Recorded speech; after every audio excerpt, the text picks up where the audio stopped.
বরগুনা জেলা শহর থেকে মাত্র 5 কিলোমিটার পশ্চিমে বাংলাদেশের সবচেয়ে সুন্দর park Suranjana eco park. Mangrove বনের মাঝখানে এই পার্কের সৌন্দর্য যে কাউকে বিমোহিত করতে বাধ্য। বিশেষ করে অন্যতম প্রধান আকর্ষণ হচ্ছে মালদ্বীপের আদলে পানির উপর এই রিসোর্টটা। আর বরগুনা সুন্দরবন সংলগ্ন হওয়ার কারণে এখানে প্রচুর ম্যানগ্রোভ উদ্ভিদ জন্মায়।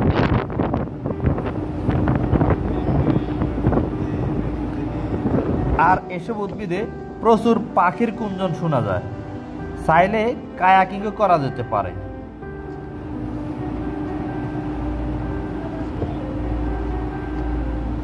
এখানে বসে প্রকৃতির সাথেও কথা বলা যাবে।